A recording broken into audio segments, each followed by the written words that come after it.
In this video, I will show you how to make Apple Music recommend you the songs you like, and especially new songs that you don't know about, to recommend you new songs that you might like and not songs that you wouldn't like. And the reason to do this is obvious. Everyone wants to listen to the music they like, and music services like Spotify, YouTube Music, and Apple Music, they are really great at finding a way to figure out which music you like and then recommend you music like that. It's the same system as the YouTube recommendation algorithm.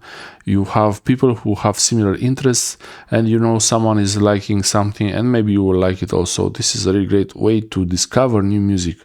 But the problem, I have Apple Music for a few weeks now, and I've been really trying to get it to recommend me songs that I like, and it's not easy. Here, for example, I have some songs playing, and most of the time they are not really interesting.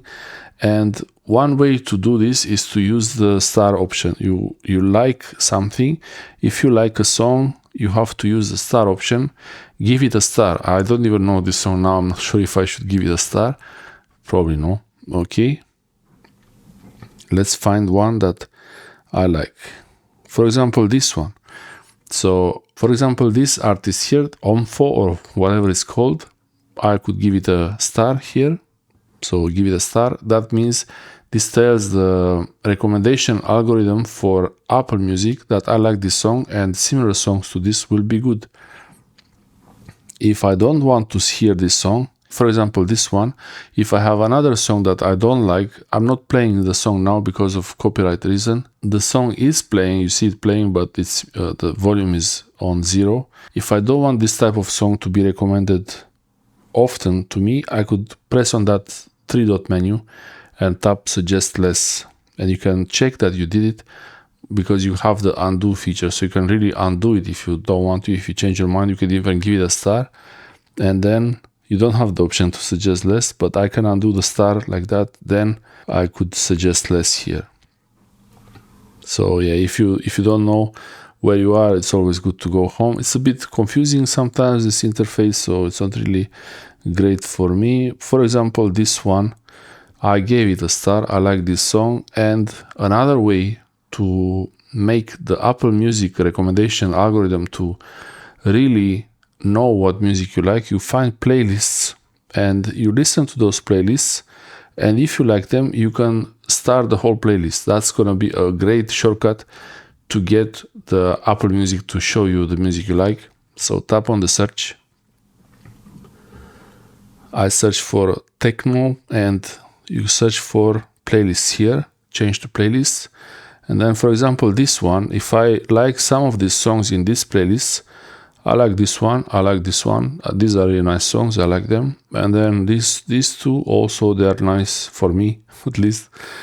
And yeah, there are many songs here, but I like some of the songs, maybe not all the songs here, but because this playlist has songs I like, I can go into this 3-dot menu here and I can say favorite for the whole playlist.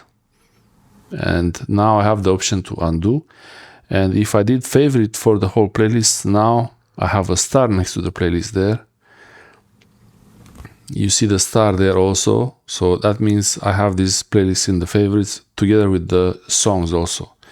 So I could play this song, and slowly as you listen, you use the star and the show less. But you can't really give the show less if you gave it a star. So for example, this one doesn't have a star. I could say suggest less for this song. I could tap it and then undo because I didn't listen to the song now. It will take some time, but eventually Apple Music will learn what kind of music you like. Then the best part is when you get to hear new music that you didn't know before because of the way you start or press show less on some of the songs. You have lots of options here. There are many options for new music, for pop music, for any kind of thing. They have lots of things, and yeah, it's pretty convenient. I actually prefer YouTube Music, but on iPhone this is really easy to use Apple Music. Let me know which music service is your favorite: Spotify, Apple Music, or YouTube Music, and why. For YouTube Music, I prefer it because it has the mixes that I like to listen to. Thanks for watching.